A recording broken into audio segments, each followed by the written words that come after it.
নমস্কাৰ জনালো আপোনালোক সকলোকে আৰু স্বাগতম জনাইছো মোৰ অন্য এটা ভিডিঅ'লৈ ITI ৰিলেটেড আশা কৰিছো আপোনালোক সকলোৱে ভালে আছে আৰু ময়ো ভালে আছো আকৌ আজি আৰু এটা ভিডিঅ' লৈ আহিছো ITI ৰিলেটেড মই আপোনালোকক কৈছিলে গোটেইকেইটা ডিটেইলছত মই দি থাকিম এটাৰ পিছত এটা আপোনালোকে সদায় মোৰ ভিডিঅ'সমূহ চাই থাকিব আজিৰ ভিডিঅ'টোত মই জনাম যে ITI সিট পাবলৈ হলে কি প্ৰসেস কমপ্লিট কৰিব লাগিব কেইটামান প্ৰসেস আছে যোনকেইটা প্ৰসেস আপোনালোকে কমপ্লিট নকৰিলে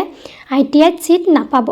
কিয়নো মই ITI কৰি আছো হেবাবে গম পাও যে কোন কেইটা স্টেপ আপোনালোকে কমপ্লিট কৰিব লাগিব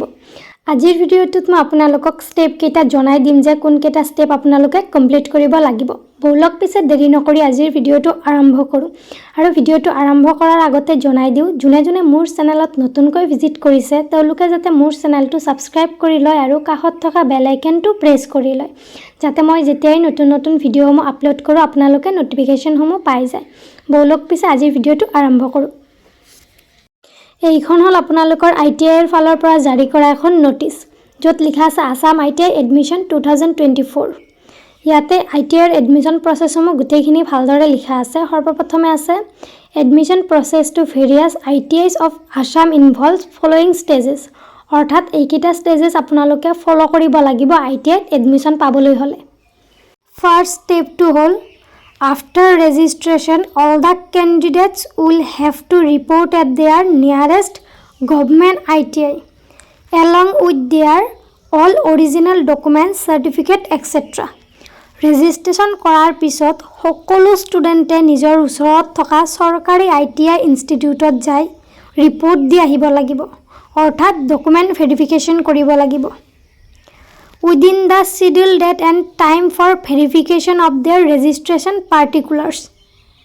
গুটেইকেইখন অৰিজিনাল আৰু লগতে জেৰক্স লৈ নিৰ্ধাৰিত তাৰিখ আৰু সময়ৰ ভিতৰত জমা দিব লাগিব এটো হল ফাৰ্স্ট পইণ্ট সেকেন্ড পইণ্টটো হল candidates should note that after successful verification they may fill their choices of trades and ITIs according to their preferences to enable them to participate in the allotment process অৰ্থাৎ document verification successfully হৈ যোৱাৰ পিছত আপোনালোকে নিজৰ পছন্দ অনুসৰি trade আৰু ITI centre select কৰিব লাগিব যাতে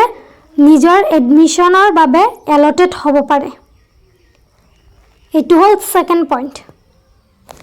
এতিয়া হু থাৰ্ড পইণ্টলৈ থাৰ্ড পইণ্টটো হল allotted candidates should take admission in their allotted seats otherwise their candidature will be treated as cancelled অৰ্থাৎ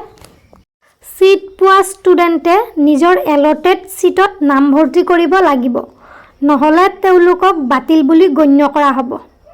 অৰ্থাৎ আপোনালোকে যোনটো সিট পাব হেতুত আপোনালোকে এডমিশন লৈ ল'ব লাগিব নহলে সেই সিটটো পিছত কেনসেল কৰি দিয়া হ'ব এটো হল থাৰ্ড পইণ্ট এতিয়া হু হেখৰ অৰ্থাৎ fourth পইণ্টলৈ The passed out candidates from NCVT trades will be issued NCVT certificates and from SCVT trades will be issued SCVT certificates অৰ্থাৎ NCVT tradeৰ পৰা পাছ হোৱা ষ্টুডেণ্টক NCVT সাৰ্টিফিকেট দিয়া হ'ব আৰু SCVT tradeৰ পৰা পাছ হোৱা ষ্টুডেণ্টক SCVT সাৰ্টিফিকেট দিয়া হ'ব আকৌ এবাৰ কৈ দিম ভালকৈ শুনিব সৰ্বপ্ৰথমে কৰিব লাগিব ৰেজিষ্ট্ৰেচন আৰু ৰেজিষ্ট্ৰেচন কৰিবলৈ হলে আপোনালোকে গোটেইকেইটা অৰিজিনাল ডকুমেন্টস লৈ যাব লাগিব যাইফালে ৰেজিষ্ট্ৰেচন কৰিব লাগিব যেতিয়া ৰেজিষ্ট্ৰেচন হৈ যাব তাৰ পিছত আপোনালোকে যাইফালে ডকুমেন্ট ভেৰিফিকেশন কৰিব লাগিব ওচৰত থকা ITI চেণ্টাৰত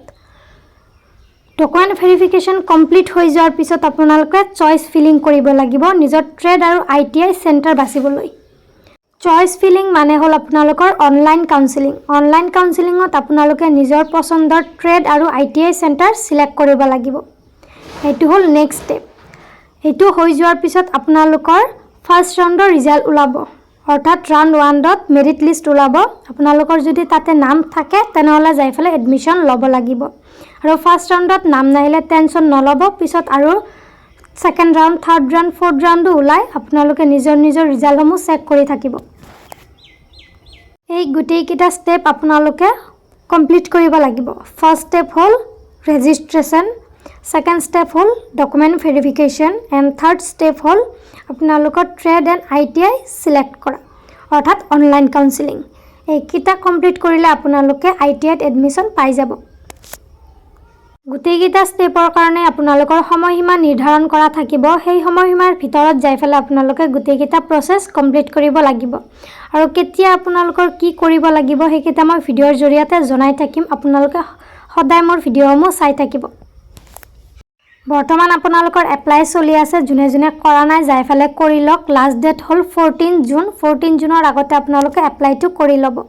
আৰু ITI দুটা ভাগ থাকে এটা হল NCVT আৰু এটা হল SCVT NCVT টো হল আপোনালোকৰ নেশনেল আৰু SCVT টো হল ষ্টেট আপোনালোকৰ যোনটো ভাল লাগে হেতুত কৰিব পাৰে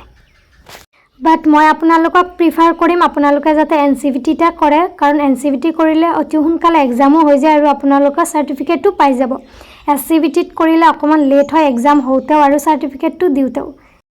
ধন্যবাদ আপোনালোক সকলোকে মোৰ ভিডিঅ'টো চোৱাৰ বাবে যদিহে মোৰ ভিডিঅ'টো আপোনালোকৰ অকমান হলেও ভাল লাগি থাকে লাইক কৰিব কমেন্ট কৰিব আৰু সাবস্ক্ৰাইব কৰিব নাপাহৰিব বলক পিছে আজিলৈ এইখিনি আকৌ দেখাব নেক্সট ভিডিঅ'ত ধন্যবাদ